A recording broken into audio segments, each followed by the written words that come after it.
Good morning everybody, welcome back to Cilinix Crypto and welcome to this new video on Bitcoin. I wanted to give you my thoughts on today, this week, kind of what to expect, also what's happening right now because we've seen quite a lot of volatility this Monday morning.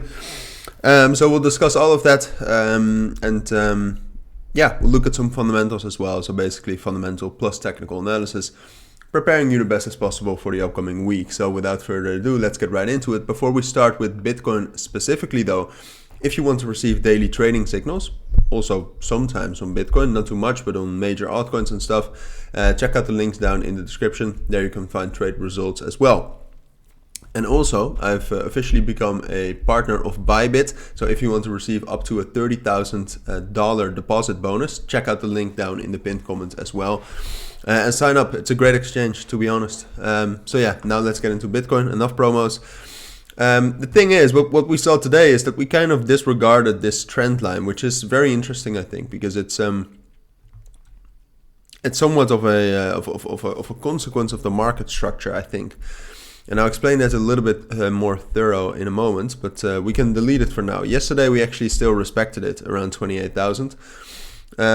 But now what you can see is that the dollar strength index, for example, has been quite bearish today, together with the euro against the US dollar being bullish. So that kind of works together, of course.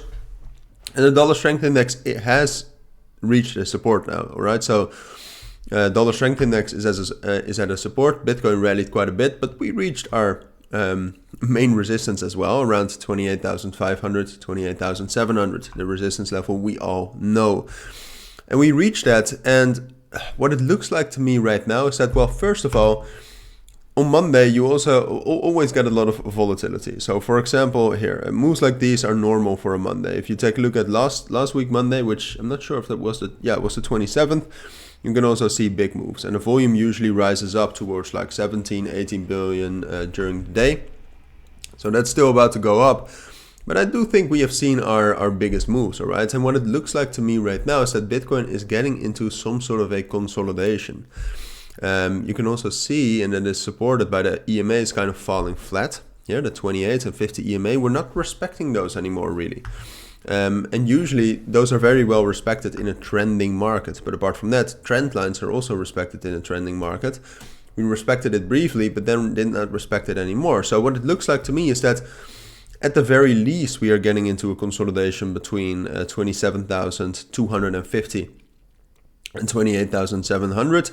But at most, it could also mean that we will drop down all the way to 26,800. Even though, to be honest, we've only dropped down to that level when we got very bad news for crypto. So that seems unlikely. But it seems like that to me. I mean, that does mean that right now, I think we can actually, or at least I think we got the possibility and a chance to test these levels a bit higher, around 28,500, 28,700.